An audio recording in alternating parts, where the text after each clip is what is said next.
Doctor Gilberto y doctor Elkin, ustedes me invitaron a esta asamblea y yo acepté con entusiasmo acudir a ella.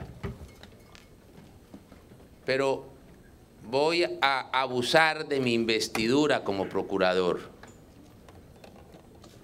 para no tratar el tema que inicialmente había escogido y habíamos hablado. Las circunstancias que hoy vive nuestra patria exigen un pronunciamiento del procurador y he escogido este escenario para hacerlo. Los temas que a ustedes les interesan, desde luego que el que voy a tratar nos interesan a todos los colombianos, pero los temas que le interesan propiamente a la institucionalidad territorial los abordará la señora Procuradora Delegada para la Infancia y el señor Procurador Delegado para las entidades territoriales. Ellos, la doctora Hilva Miriam, hablará de la rendición de cuentas, la rendición pública de cuentas, la segunda rendición pública de cuentas en materia de infancia, de adolescencia y juventud, y el modelo de vigilancia superior de la Procuraduría.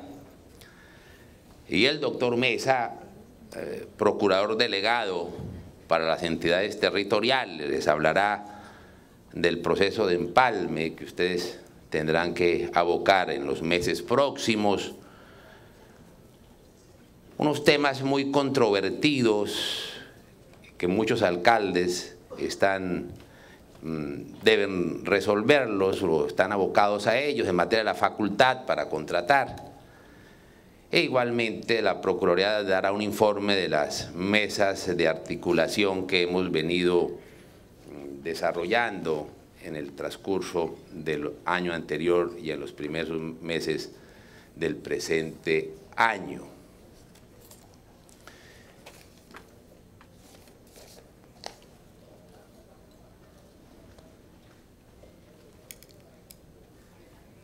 Hay un aspecto que con mucha frecuencia se nos olvida a los hombres y mujeres que estamos en la vida pública, que es elemental, pero que si no se practica se va olvidando y quedando en el cuarto de San Alejo, como dirían nuestros mayores, y es la necesidad que las élites, que los hombres y mujeres que estamos en la vida pública ejerzamos nuestras funciones y nuestras competencias ejemplarmente, porque quiérase que no, nuestra vida pública es un referente y es un referente para toda la sociedad, referente para bien o referente para mal. Es más grave el escándalo de un alto funcionario público, cualquiera que sea, de la rama ejecutiva, de la legislativa, de la judicial, de los órganos de control, ocasiona una conmoción en las diversas estructuras sociales. De ahí lo exigente que debe ser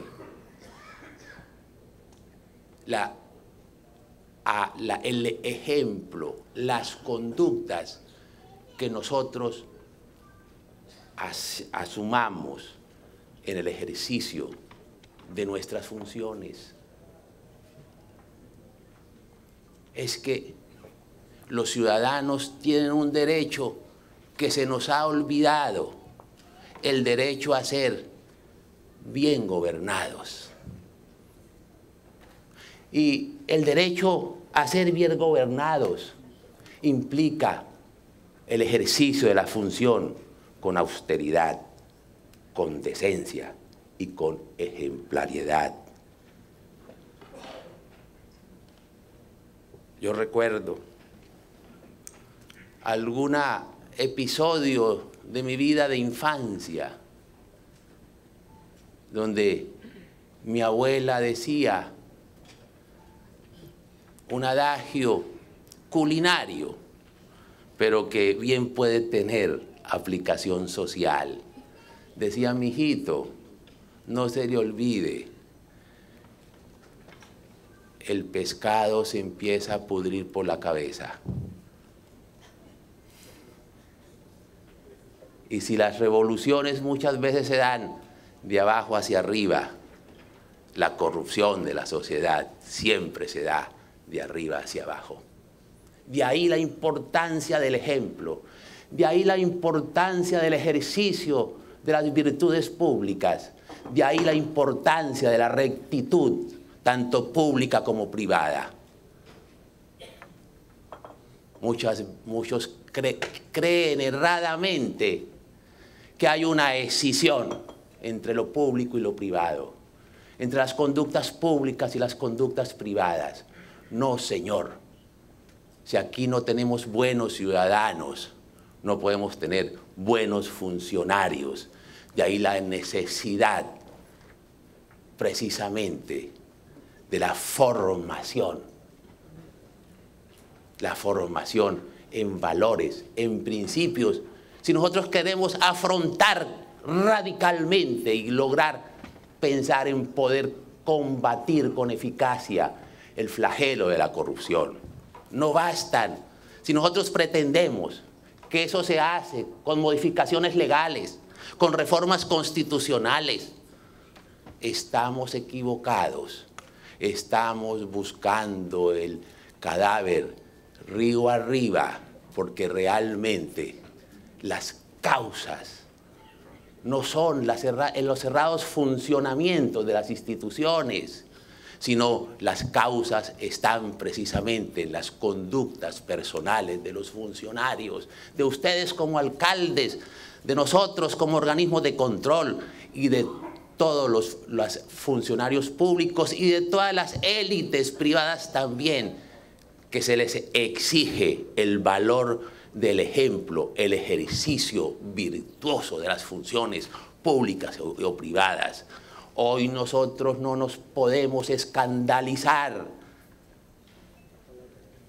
con los hechos y acontecimientos que vemos si no hacemos una evaluación de cómo hemos hecho la apología y la pedagogía de la antivirtud como forma de pedagogía, y hemos olvidado la transmisión de los principios y de los valores. Decía un filósofo, dramaturgo, Gabriel Marcel, francés, de este siglo, del siglo pasado.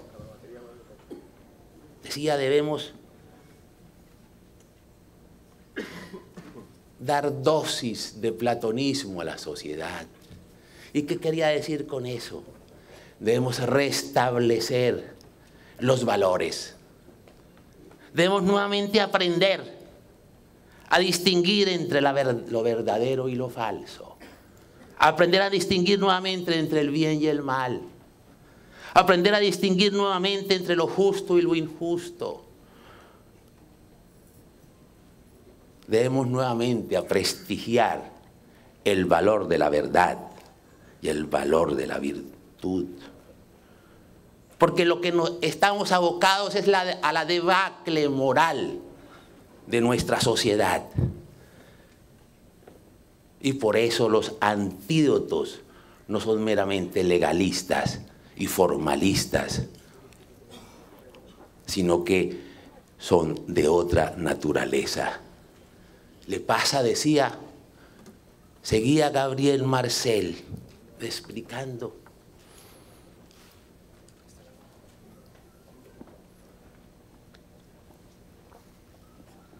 decía Gabriel Marcel explicando la necesidad de restaurar los valores que a la sociedad le ha pasado, como le pasó a una persona que tenía sus órganos que le permitían trasladarse, movilizarse en perfecto estado, pero sufre un accidente y después tiene que volver a aprender a caminar. Y así nos está aconteciendo a la sociedad colombiana de aquí y de ahora, a la sociedad de los años 60. Tuvo un grave accidente, el accidente de la corrupción, el accidente de la inversión de los valores. Y hay que restaurar para que ella pueda volver a empezar a caminar. Y eso es un compromiso y un reto para la clase dirigente, nacional y territorial y local. Y ustedes son clase dirigente, y ustedes son ejemplo, y ustedes son referentes. Y en la labor y el compromiso del ejemplo en el ejercicio de nuestras competencias y funciones públicas o privadas, pero en el ejercicio de nuestra labor y función de dirección. Pero, ¿cómo hemos llegado a ello?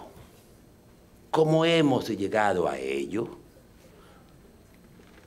¿Cómo hemos llegado al momento, a la hora de ahora? Porque nos hemos acostumbrado a negociar con los principios.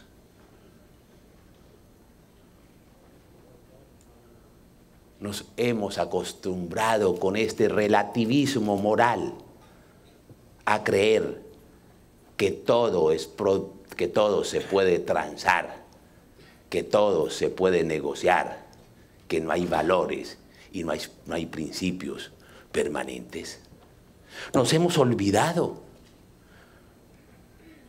que valores como el valor de la vida, de la familia, de la patria, de la verdad, de la rectitud, de la honestidad, de la solidaridad, de la belleza, del bien, de la palabra empeñada, de la confianza, de la trascendencia, sin el cual no hay ningún otro valor, ni la libertad misma cobrarían sentido pleno, la que ha motivado a través de nuestra historia y de nuestros mayores como supremo principio inspirador de nuestras constituciones, el respeto al otro, al cumplimiento de los compromisos, a la responsabilidad frente a su propia persona, a su familia, a la sociedad, el deber de la primacía del interés general, de los límites del derecho, de la honradez, de la coherencia, de la fidelidad, de asumir las consecuencias de sus actos, del hombre, de su dignidad, de la generosidad, de la austeridad, de la entrega, del sacrificio, de la paciencia, de la fortaleza, de la justicia, de la tolerancia, del compartir, del esperar, en fin. Pero nos hemos acostumbrado a negociar esos principios y por eso hemos llegado a donde hemos llegado. Y la solución, vuelvo y repito, no es una reforma constitucional como algunos aspirarían. Estas mismas crisis y estos mismos dramas los vivimos en el año 90. Y cambiamos la Constitución y modificamos la ley. ¿Y qué ha pasado? ¿Y qué ha acontecido? El problema nuestro, el problema colombiano, es un problema moral. Pero ello indudablemente ha impactado todos los escenarios, no solamente los públicos, los privados igualmente, porque si aquí hay algo que se ha democratizado es la corrupción. Y en ello, vuelvo y le digo, lo ha impactado a todas las esferas sociales.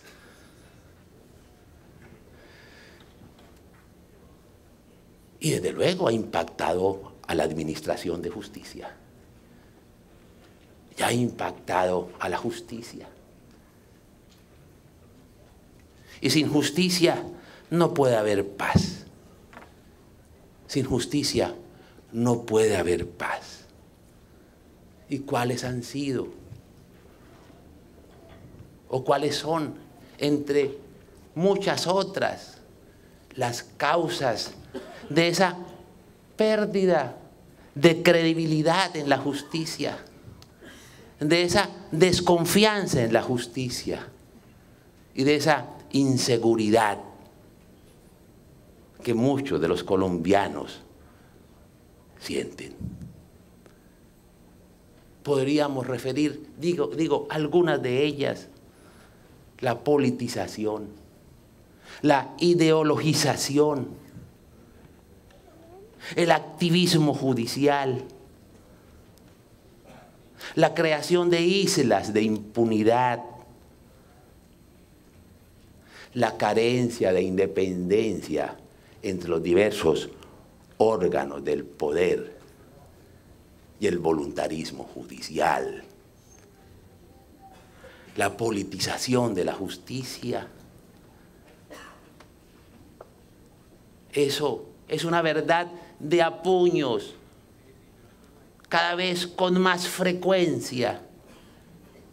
El ciudadano común y corriente se topa, se enfrenta con decisiones judiciales que no corresponden a la justicia, ni a las verdades procesales, ni a las realidades que obran en los expedientes. Y que se instrumentaliza la función para lograr proteger intereses de diverso orden. Desde luego,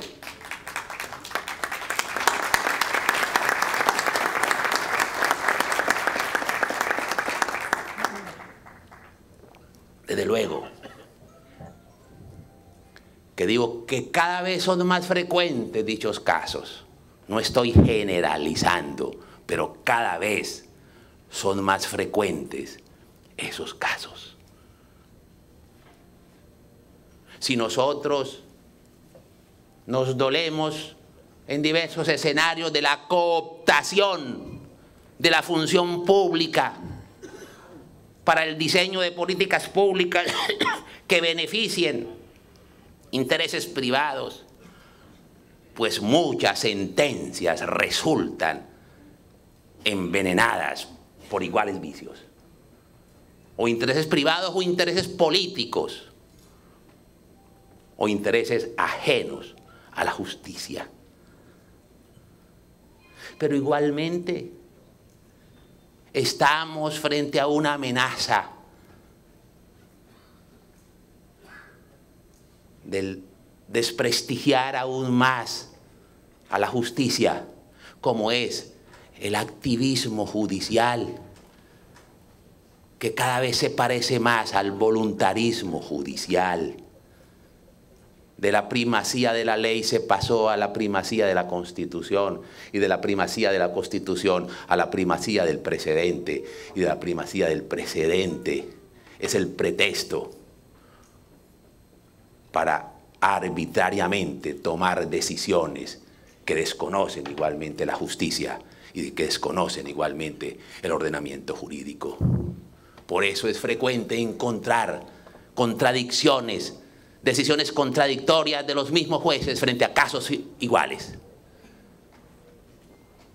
La ideologización.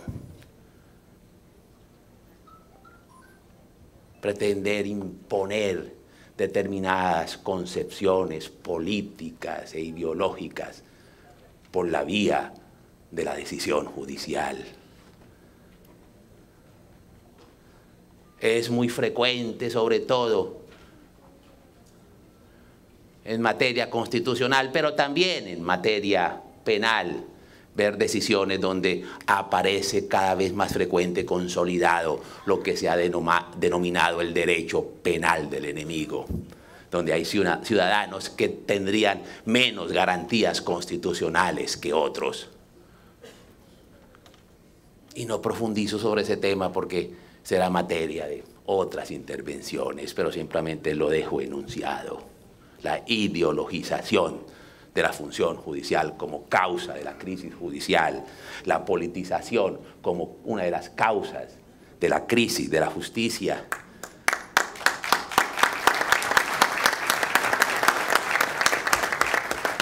Pero no nos digamos mentiras, no nos digamos mentiras. En Colombia hay un debilitamiento del principio de separación de los poderes. Y eso es histórico, eso es histórico. Pero ante el debilitamiento del principio de separación de los poderes, cada vez es menos eficaz el control político que realiza el Congreso frente a las decisiones del gobierno nacional y de los otros órganos del poder. Y dije que eso es histórico. Eso no es achacable al actual gobierno, sino que eso es histórico. Y ese debilitamiento se hizo cada vez más evidente, incluso desde la reforma del año 68. Recuerden, fue el mismo presidente Carlos Lleras quien hablaba del barril de los puercos, que en esa época eran los auxilios parlamentarios y que hoy se llaman los cupos indicativos y que popularmente se conocen como la mermelada.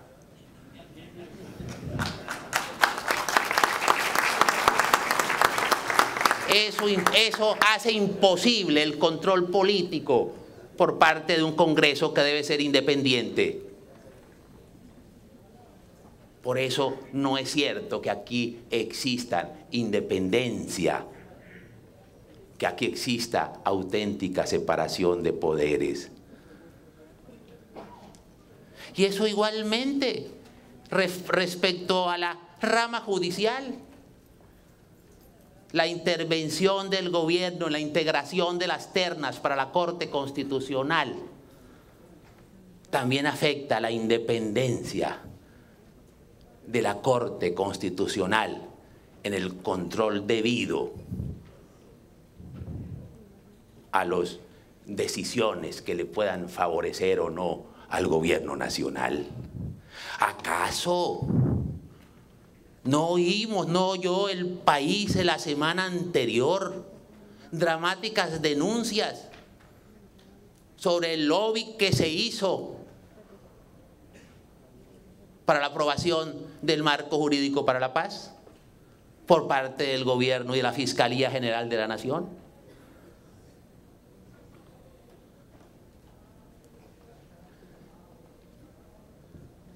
Incluso es frecuente oír también de lobby sobre determinadas leyes que le interesarían al gobierno nacional. Por ejemplo, la decisión que tenía que ver con las pensiones de jubilación.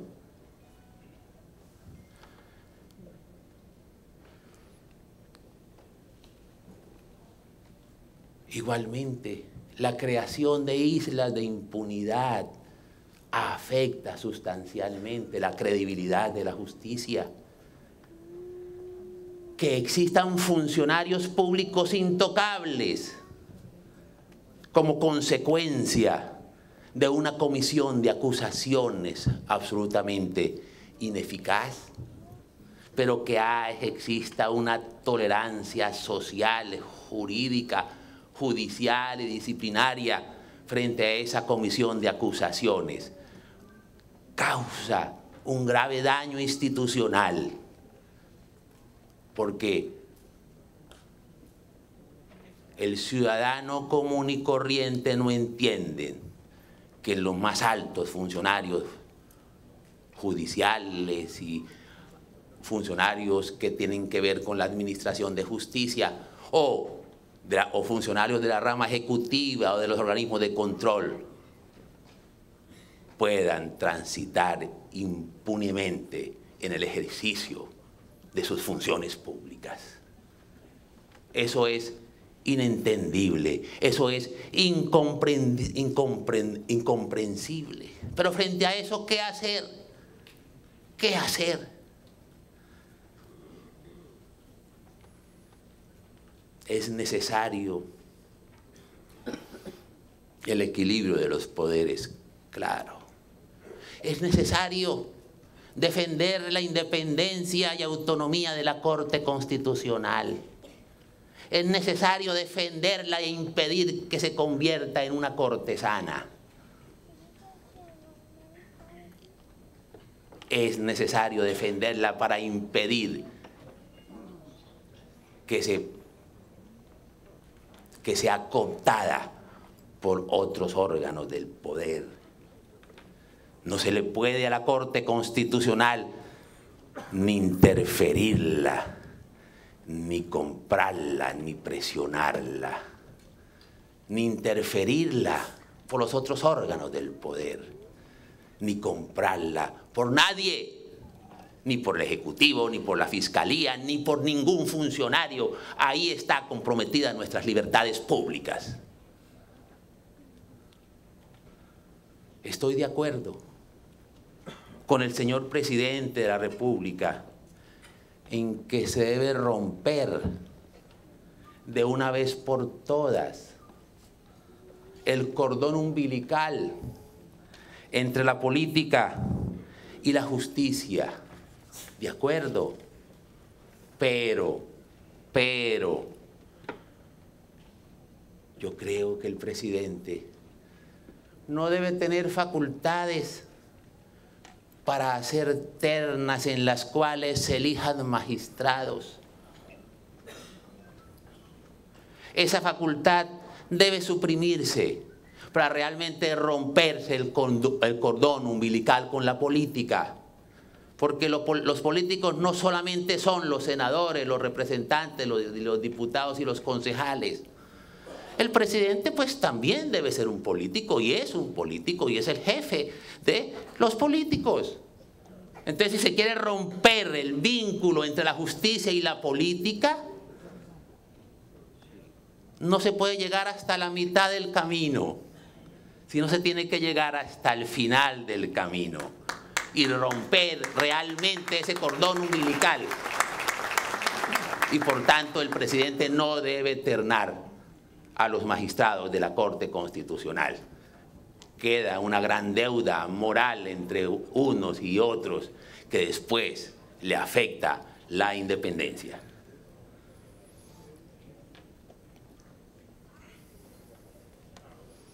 Estoy de acuerdo con el presidente en que en adelante la meritocracia debe ser el procedimiento para seleccionar a los magistrados. Estamos de acuerdo. ¿Por qué es el procedimiento para seleccionar a magistrados de tribunales y no a lo de las altas cortes, incluida la Corte Constitucional?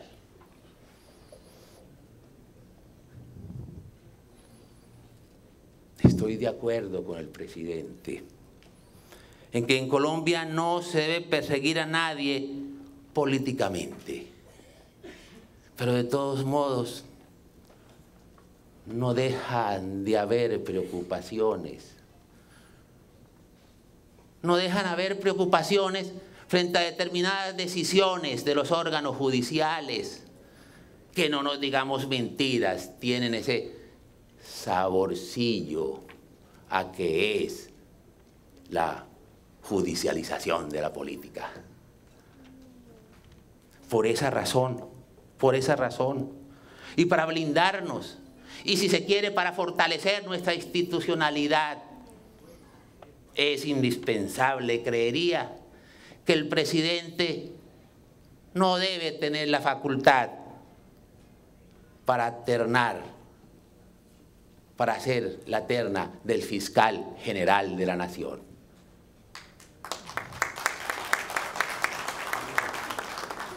El vínculo entre política y justicia debe acabarse también respecto a la elección del fiscal general de la Nación.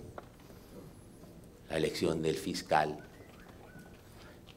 debe obedecer a criterios de mérito igualmente y concurso público. No se pueden desarrollar los principios lógicos y quedarse a mitad de camino.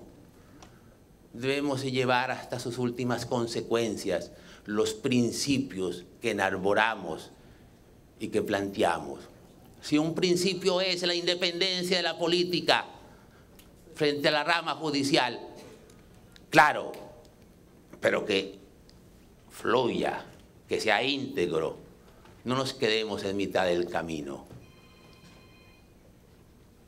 La política entonces no debe interferir la autonomía judicial, porque estaremos poniendo en riesgo la separación de los poderes, que aquí cada vez se debilita más y más y más.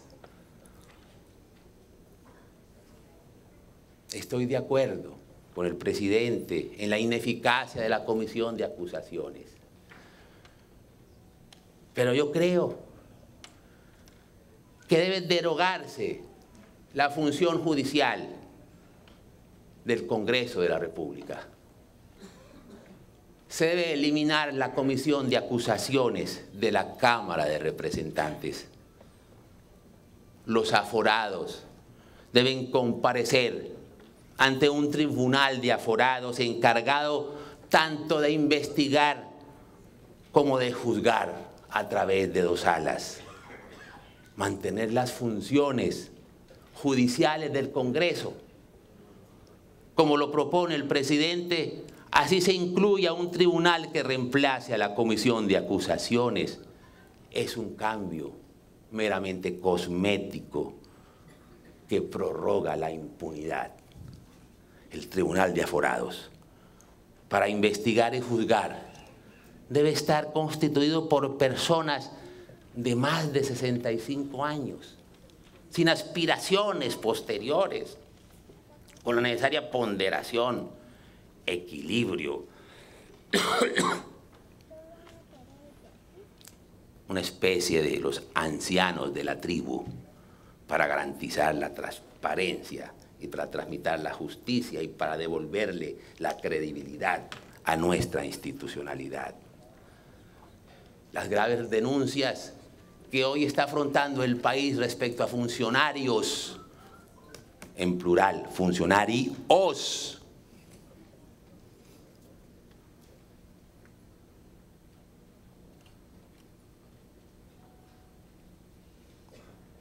o más concreto, no quiero dejar insinuado,